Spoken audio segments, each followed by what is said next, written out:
Hello, this is Northwest Trains. I'm Tom, and today we've got a very special unboxing. Now, this is the ultimate Graham Farish train set. I've shown it in my Christmas haul video, if you've already seen that.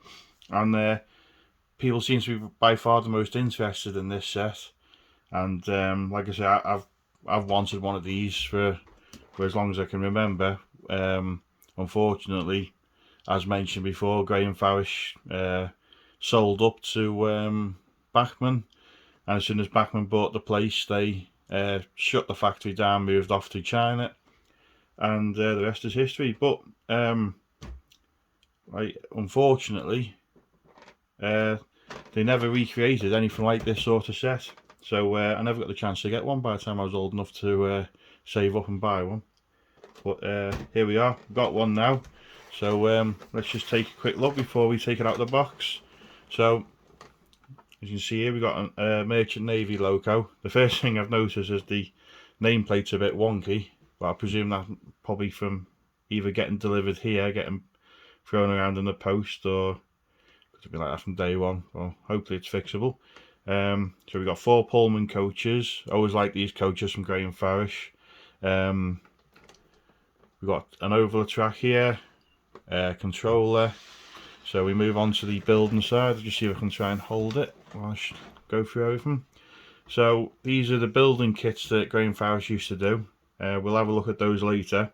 So with this set, you got a terraced house, 2 cottages, platforms, signal box, station building, a few little pictures there of building the buildings, and we got enough oval track here, as it works out, just over 1 metre long by just over 1.5 foot wide,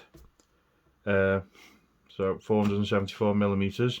So as you can see, you got an oval, we've got 2 points, so we've got 2 sidings either side, and basically it's enough track to complete this first inner loop of the track mat with an extra siding. So it's a very good start for this layout, and if you're a young kid at the time like I was, it's an ideal start into to engage. I think these buildings now, nothing compared to the detail ones you get now, but at the time they're pretty good, and for like a young kid wanting to start in the hobby, I think this set was the perfect thing. I'll just light it back down again, because like I say, the box isn't the sturdiest. So you've got the wonky looking lid there. I've never seen, all the years I've been looking for one of those sets, I've never seen a box in perfect condition, so I'm not too worried about that. Right, let's see if we can get a bit closer here. I'll try and lift that, but there's too much weight in it. So right, this wouldn't have been part of the train set. They're power clips, I presume. That's why. So these are the 2 wires for the track. These old sets, from what I remember, used to have a fish plate soldered to them, so that you could just connect the track straight up. That was the old method of doing it, but obviously things have changed. Got a big heavy transformer. It's quite a nice neat little controller you used to get with these sets. Mine didn't last long. I don't know if that was just because I was just heavy handed with it or what, but nice and basic, small. And you get a lot of wire with it, so you can have it a fair way away from the track. Right, I'm just going to put that behind for now. Obviously what we're going to do is get the track out and hopefully give it a run. Let's see, how am I going to get this loco out now? Just see if we can carefully fish it out. Right, now I was informed by a bloke called Matt, I think his name was, that there was the train set that only done the metal nameplates. Now look at that, I know it's a bit wonky, I'm not going to mess around with it yet. Although there you go, yeah, it can be swiveled, see? And look at that. I mean, this engine is at least 20 years old, I'd say. Probably, well, oh, sorry, it's got to be 22, 23 years old. Now, just looking underneath, it looks immaculate. You see a little tiny bit of dust in there. So, and you see graphite made in Britain. You see a cable here from the tender to the loco, so presume that's extra pickups.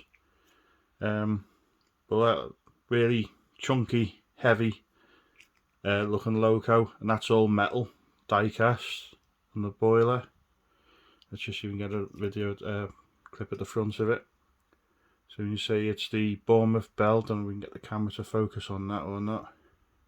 Will it focus? Just about.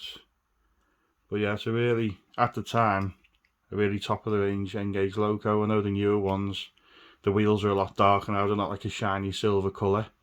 And you probably got interiors and stuff, but at the time, you know, these were really good locos. And there's a lot of weight in that as well. Right, let's have a look at the coaches. Now I've already got about 6 or 7 of these, but I don't think mine have got names on. See, what's that one called? Agatha. Now again, Matt told me that the coaches in these sets were named, and they were the only ones that were named. So that's a nice little feature. And you see they had interiors in these coaches as well. A little bit faded. They used to be a bit red on the tops, but for the time they were very, very good coaches. So you still got the same sort of couplers they use now. Again, the wheels aren't a shiny silver anymore. That's the only difference. But they were a very smart looking coach.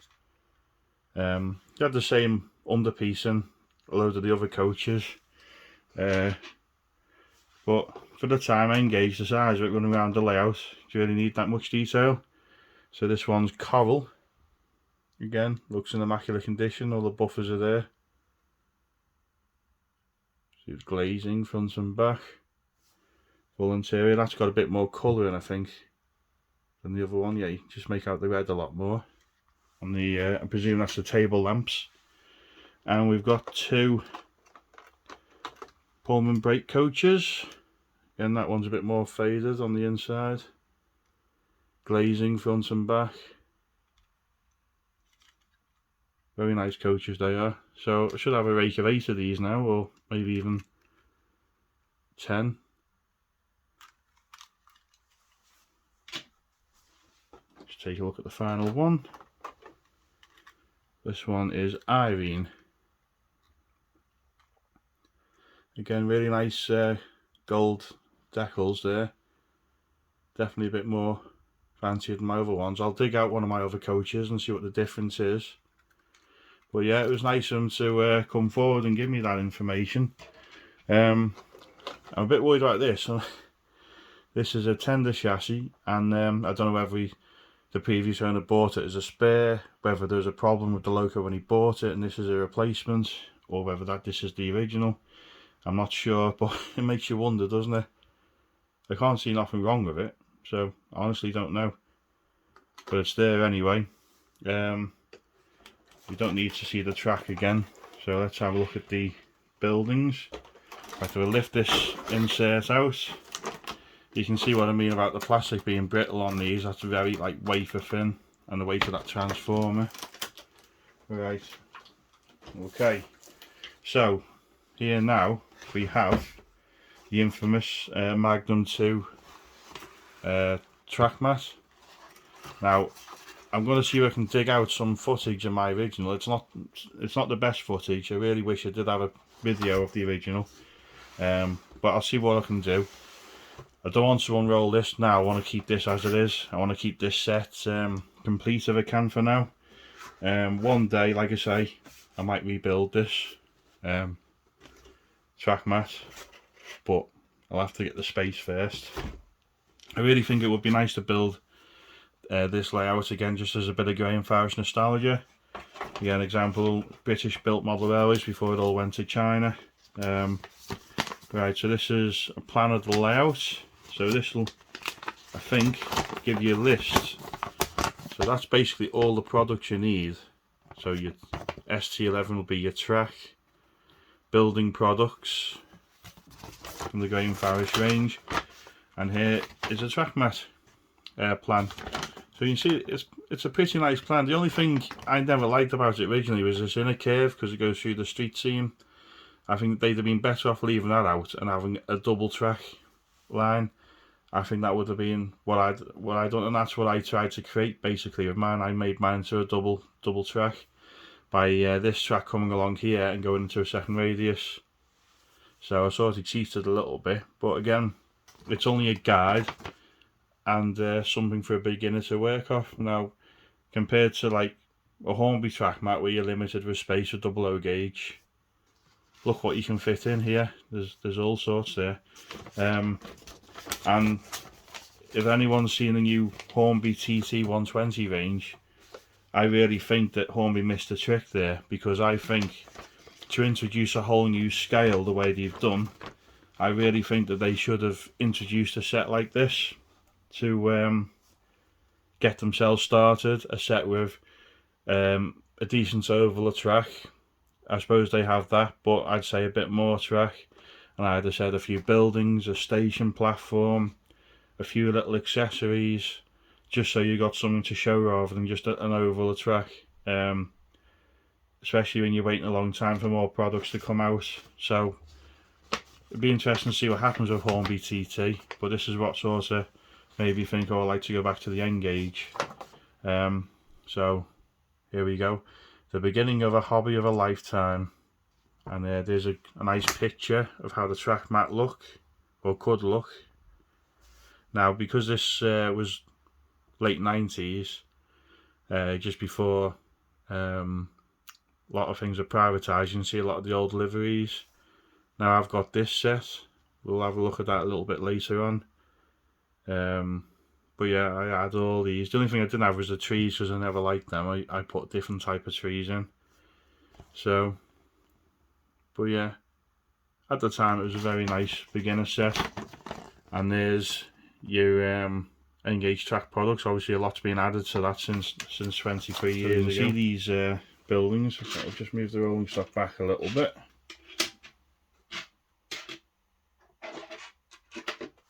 And here are the buildings here. Again, what I'll do is I'll open up the box, but I'm not going to take anything out. But you can see here, so this is the station building. You can see it's self-adhesive printed building sheets, and they just cut them out with scissors. And it's like a bit of a Lego set. You just got blocks that glue together, and the self-adhesive buildings sides stick to each other. It's upside down actually, so that basically anyone could build them. So here's the blocks, little building blocks. So we got a chimney there, square blocks for the main building, and we got these triangle ones for the roof. Let me just see if I can find the self-adhesive stickers. Oh, there must be another box. Are they here? No. Right. So again, I think that's all it is. So we got the track mat there, signal box, 2 terraced houses, row of cottages, or 2 cottages should say, and 2 station platform pieces, 2 ramps, and I mean that's just packing cardboard. Yep. So what we'll do now is we'll get the track set up and see it running, hopefully. So I'll be back in a sec.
Right, I've resoldered the fish plates.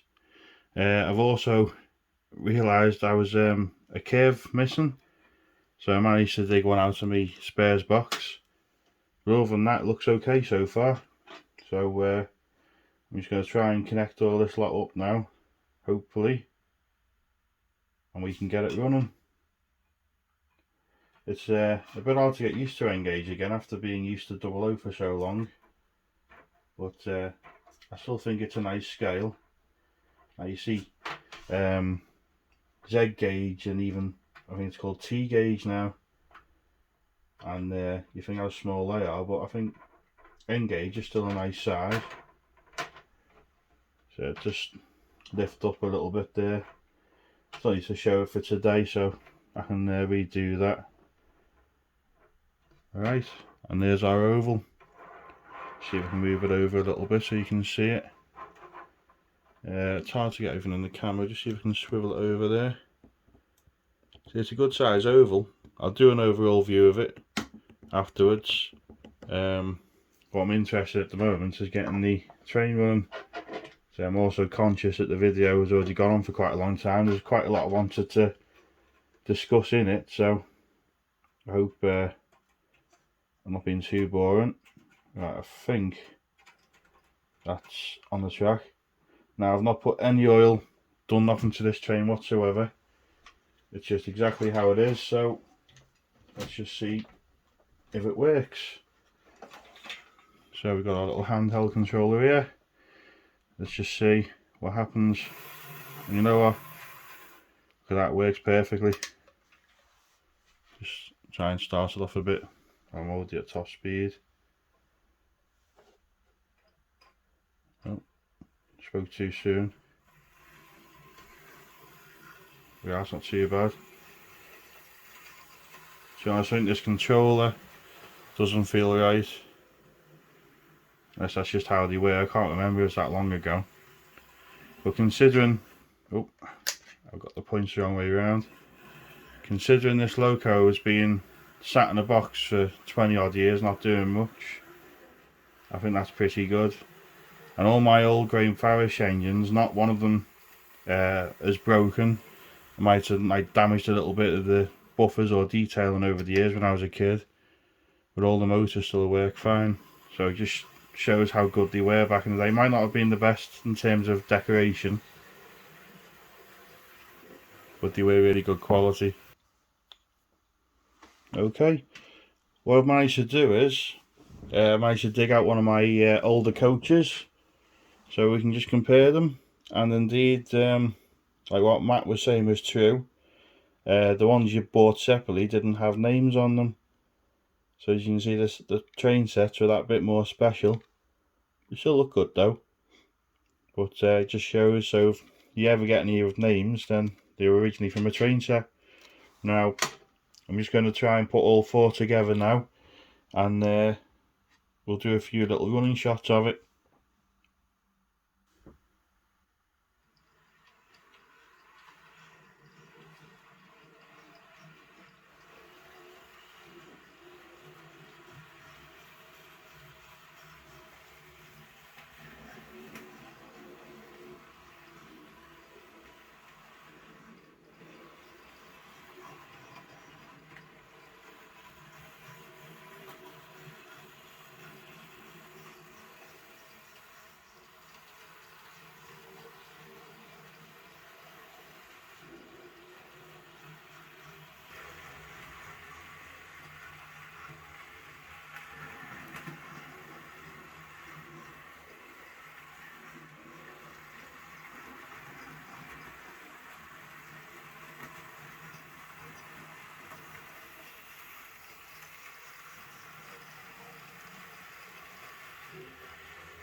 Okay, I've seen the Loco running. Really happy with it.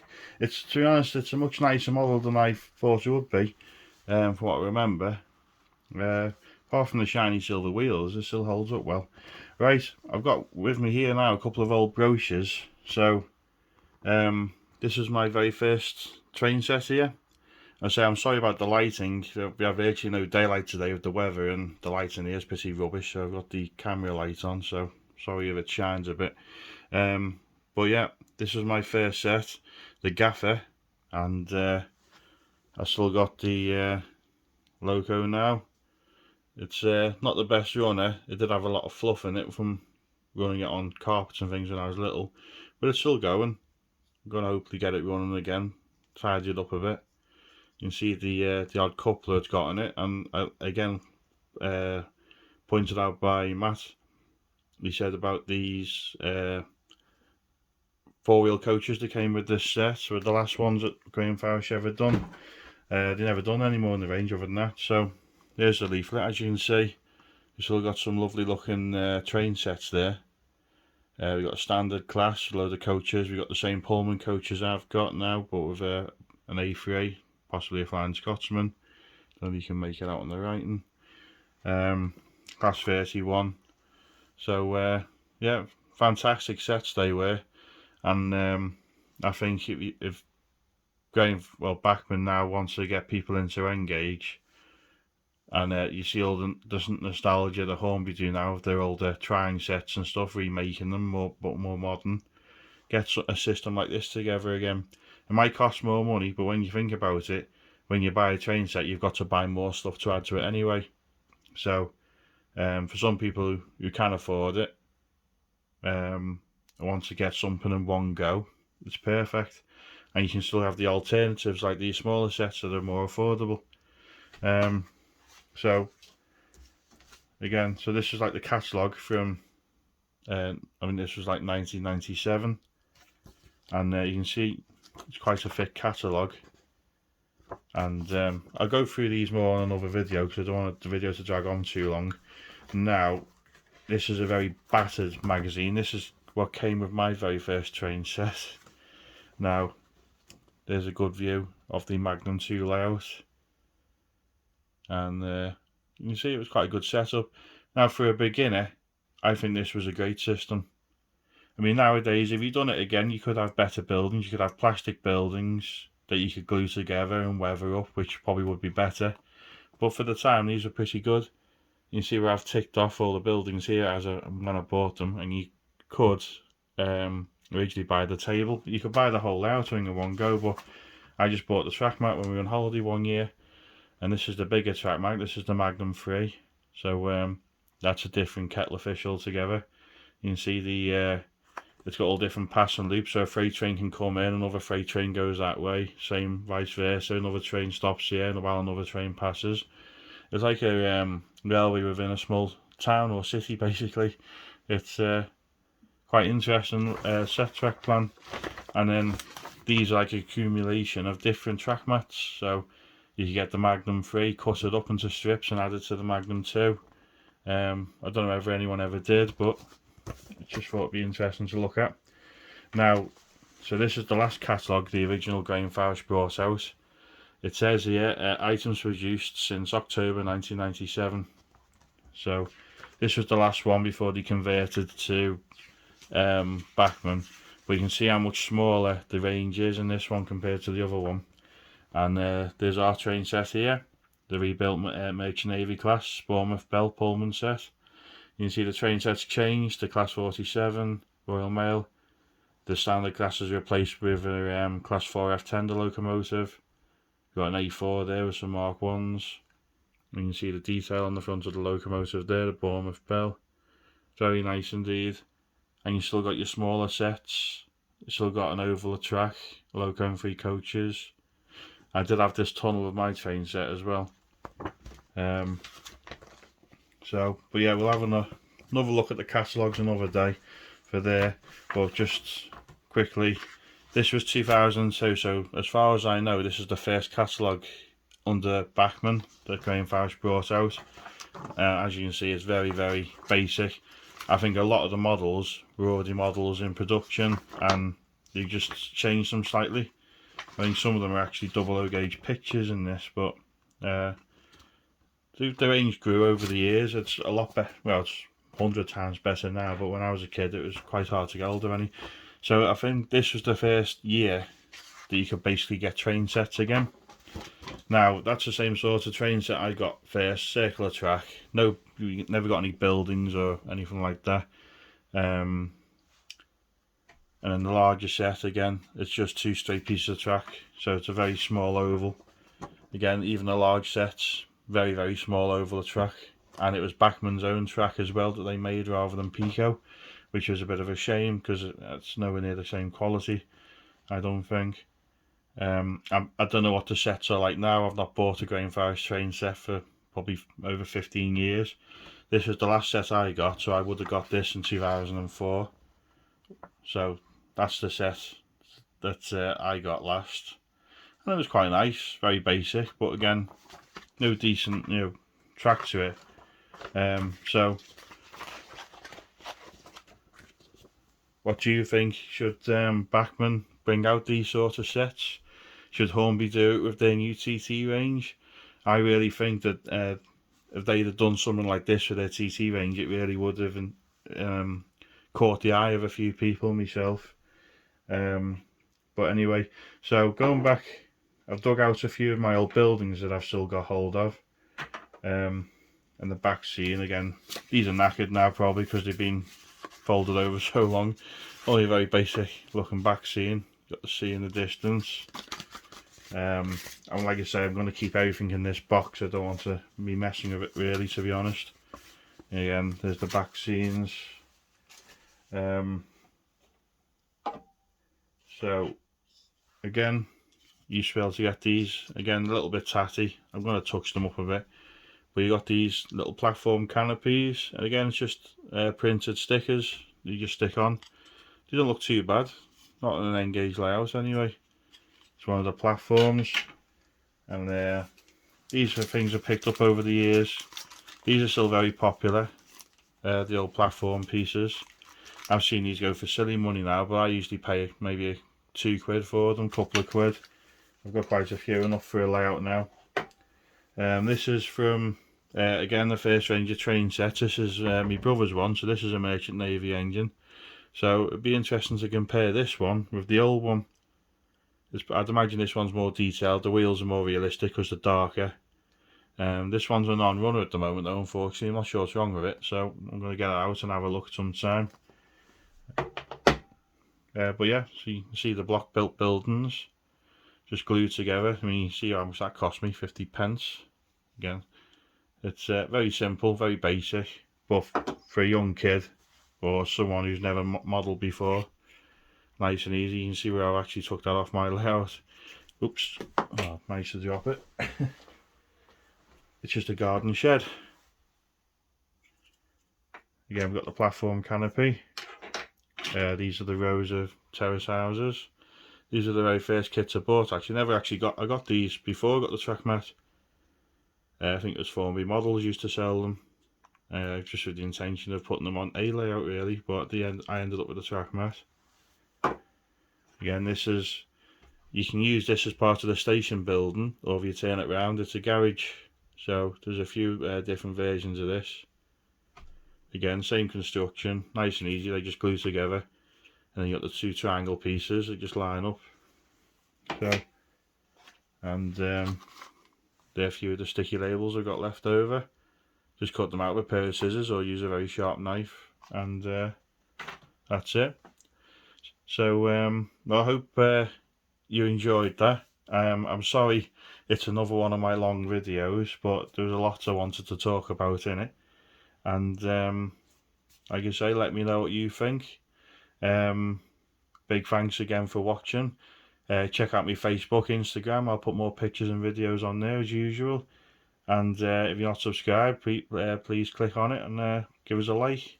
And big thanks again for watching. See you on the next video. Bye for now.